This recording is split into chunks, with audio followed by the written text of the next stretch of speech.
I guess I can't expect everybody to work as hard as me, but I do have a bar that everybody has to hit, or it's not gonna work out.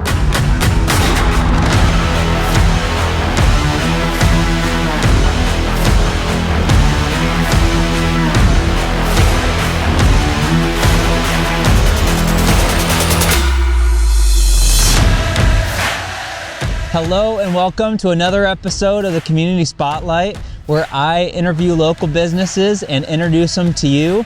I'm super excited today to be with Tovi, with Tovi's Custom Concrete and Design, and we're going to chat a little bit about what he's up to and a little bit about his background. So yeah, without further ado, thanks so much for coming on the show, man. Thank you. Yeah, absolutely. So just jumping into it, when I met you, you were already doing concrete, right? But I don't know a whole lot about your background, about what got you into concrete. So if you jump way back, before you started at Kyle's, kind of like early Tovi, tell me a little bit about what got you interested in doing concrete work. Well, I started in high school with the carpentry program. That got my interest because I had no idea what I was going to do after high school. Yeah. And then I got the carpentry teacher put me on with a guy in Fort Madison, a contractor, and I did that for 2 years with him and really enjoyed it. Okay. And then I met another guy doing concrete, and I liked the way concrete, I liked the starting from the ground up. Like, it's a big responsibility. A lot of things can go wrong when you're building a house and you don't do the foundation correct, so I liked that. And I also liked, to be honest, was the winters off. Yeah. I was ready for winters off because I knew he had all winter off, and I was like, oh yeah, I can work all year and then have 3 months off and get money for. Yeah. But it don't work like that. It's not as good as it sounds, Yeah. But after that, I worked for that small contractor, and then I went for a bigger contractor, and just kept doing that and picked up side jobs. Yeah. And then. So just kind of starting with the concrete, so you experienced it for the first time. Was there any certain job early on when you were first learning it that you can think of that was like, wow, like there was something about it that really piqued your interest specifically? I think it all really caught my interest. But when I got into the commercial world, I seen bigger jobs that was kind of like, whoa, putting down like parking lots and stuff was like, this is a lot of concrete. I went from putting down like this size stuff to putting down much more square feet, and it was cool. Yeah. That got me, and then obviously the pay scale went up as I started learning more and getting better with it. So yeah. So you were on with that guy in Fort Madison. What happened after that? After that, I had a winter off. Let's think. After I quit, I quit there. He was a hard guy to work for. Sure. He was difficult to work for. And then my mom passed, and that's what happened. My mom passed. So then when my mom passed, I had like a week, like a month off. I didn't go back to work. Yeah. And I went back to there, and I left immediately because I just couldn't deal with it. So then I called up the concrete guy that I had been seeing working, and he offered me a job, and I went to work for him. Sweet. And that was kind of it. Yeah. That was the beginning of it, at least. So you were doing a bunch of concrete work for Kyle Reed, and then you took a break, and then I know that I specifically was like, dude, you can totally do this. You can keep doing this on your own. And probably other people encourage you to do the same. What was it that finally gave you that push to start Tovi's Concrete? I guess I wanted to give 100% to myself, because I've always been doing on the sides. Yeah. Even when I quit concrete completely and did my Alliant job, I was still doing concrete on the side. Yeah. And there was no time left. So I figured I just want to give. I want to make my own self money. That was the big thing for me, was I wanted to get all the recognition and the downfall of it, of the callbacks that I have to, and the responsibility. But I wanted the recognition of when the good work comes out. It was me. That was my big push to not, because I was going to go either work for somebody and do this that I'm doing right now, or I'm going to do it for myself. Obviously I had 2 jobs lined up, and I was like, all right, see what happens. Yep. And then I quit my other job, and now you're rolling. Now I'm rolling. And what's been so cool is to see you go, not just from kind of tackling it on your own, where you're doing these night side jobs where I know you did our patio, and it turned out fantastic, and I'm just thinking, how does he have the time to work full time and do this, where now you're able to just I am. And that was the hard part. That's why it was hard working a lot of nights and weekends and pouring until it was dark out, and I still do some really crazy late nights here, but Maybe not as much. It's not as much, and I always have the weekend. I don't have to worry about finishing job on Saturday and getting ready for next weekend. Now I can give 110-20% to this. Yeah, no, that's and great. benefit myself. Yeah, it was scary though. Yeah, definitely. I mean, it still is scary. I mean, and then as I get bigger and bring more employees on, it gets definitely gets scarier. I mean, it's like I was just gonna ask so bring it on, guys. Like even on your side jobs, you'd have someone come help you here and there, but now you've got regular full-time employees, and before starting your own thing, you'd never had that before. Yeah. What's that been like for you as far as... A lot of learning. Yeah. A lot of learning, that's for sure. And like, I mean, you can have a crew and work with them, but until you see till you see the financial part of it, it really clicks once you see the financial part of it, like how much you're losing or how much you're making off these little things that didn't matter when you're just overseeing guys, but now that it's affecting you directly and you can see the numbers. It's changing, and just learning to deal with people. And I guess I can't expect everybody to work as hard as me, but I do have a bar that everybody has to hit, or it's not gonna work out, because we went through 5 employees this year because they wasn't gonna work out. You can tell who's gonna, this isn't for the weak. Like, you got to be somewhat able to physically handle it, and mentally some days it's hot, Or like yesterday watching you guys, it was just like, yep, this is not for the faint of heart. No, it's a lot of pulling, and the guys, they did good.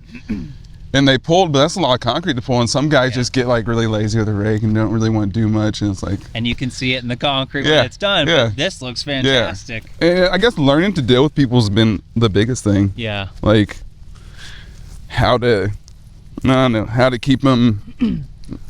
where I want to be, without being too rough on them, and no, you gotta, and just watching you too, where you're doing the job, but then you're leading them and training them in the moment, and it's just so cool to see, just from an outside perspective, your leadership that you're already implementing. It seems like very strong, and so I'm super pumped for the community to have you just full on dedicated to doing concrete work, because we need someone like you. And it's not just the walls behind Busted Cup. It's not just garage floors. You also really love doing design work. Anything, I like design work. Designing the patio and backyard. The patterns, and even if it's just plain concrete, I love the design. Even this comes sometimes I can design with this where things are altered, and I can still use my design and be like, oh, this might work a little better if we do this. So that I enjoy designing a lot. But some things, I'll just anything. Well, and what's so cool is for a customer out there that isn't super inspired by their backyard, you can come in and, based on what you do, transform the whole thing. So we just had a blank canvas, boring backyard, but I had this old concrete pad with a shed on it, and we wanted to do just a patio by the house, and it's thanks to you that our backyard, we love it now, because you're now, how often do you think you'd use the fire pit way over there? What if we incorporated it in here and kind of made it all flow together? I'm like, wow, I love that. You drew up 3 or 4 different options for me, and then the one we landed on is just perfect, and we just love our backyard now. We actually use the fireplace, we actually use the seating area, because it's all together. And now I have space for my garden beds too, so it's all... It works out. I know that was good, because it was blank, and I like that. When I can do that. Start fresh. Just good to start fresh. And even if someone has a drawing, a drawing is cool, and it's a drawing. It's probably gonna get altered a little bit, but even taking someone else's drawing and put it into life is, I enjoy that a lot too. Heck yeah. Even blueprints. If I see blueprints, Downtown Bus Cup was just blueprints at one point, and it was very vague blueprints, but now, Now it looks great. Yeah, it's something now. You can actually tell it was in someone's head at some point, and totally.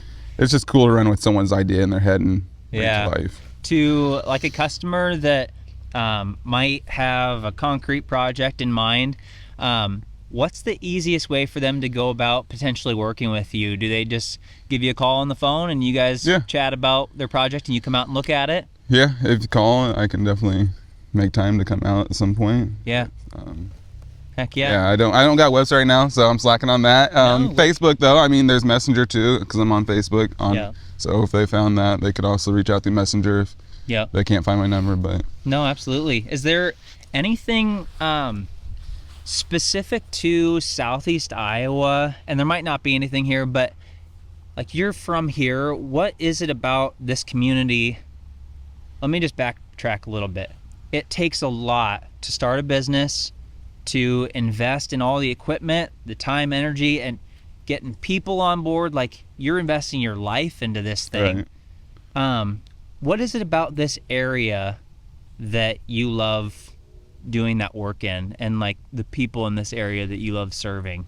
Is there anything that kind of stands out there at all? I guess it's just because I grew up here, you know? Yeah. I mean, I guess I don't know if it'd be different if I wasn't from here, but since I grew up here, like working downtown, doing the projects I've done downtown, I rode my bike downtown when I was like 12 years old, and I went downtown with my family and my grandma and stuff. Like, to be a part of that is really cool. So now, 20 years from now, I can drive back there, and I've been part of Burlington my whole life, you know? Yeah. So, and I know a lot of people, you know? Yeah. I mean, it's kind of just I love the small town thing, but it's not too small, you know? It's perfect. I mean, don't get me wrong, I do like to venture in bigger cities at some point to maybe do work, but like, as of now, I really enjoy working and building my clientele in this area versus trying to reach out and still with our people, you know? I like Burlington. I like Burlington. There's nothing wrong. Burlington's a great place to be in. Yeah.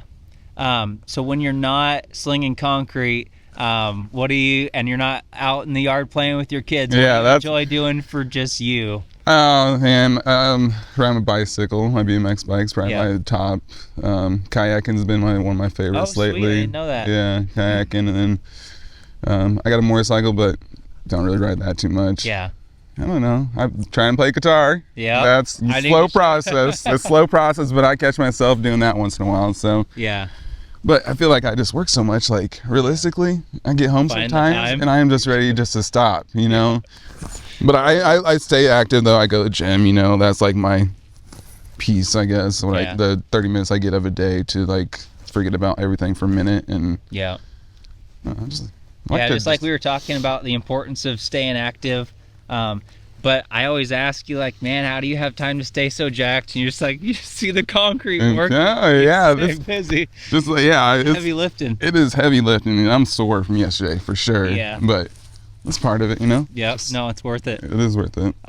Is there anything I haven't asked you about yet that you'd like to mention at all? Oh, I have a question. So go back to, all right, we went back pretty far. Let's go back even further. Childhood Tovi. Oh, whoa. What TV shows or what movies was like that did it for you? TV shows. Where in the World is Carmen Sandiego? It's a huge one, for sure. Magic School Bus were definitely like stick in my mind. Inspector Gadget. Yes. And then TGIF on, you know, or what was that on ABC? Whatever it was. Like, either way, every one of those shows is probably my top favorite. Heck yeah. Yeah. Oh, that's awesome. Heck yeah, man. Well, you're doing awesome work. You're doing great with your guys. You're serving this community really well. Super excited to have you doing what you're doing. Awesome. So yeah, thanks so much for coming on, man. This has been Tovi with Tovi's Custom Concrete and Designs. If you guys have a backyard project, a new patio, if you're building a new home and need garage floor and foundation poured, really whatever it is, if it's concrete, this is your guy. So definitely reach out to him, and I'll leave his contact information in the description. But until next time, this has been Isaac Mumma with White Oak Painting for another Community Spotlight video. We will see you in the next one.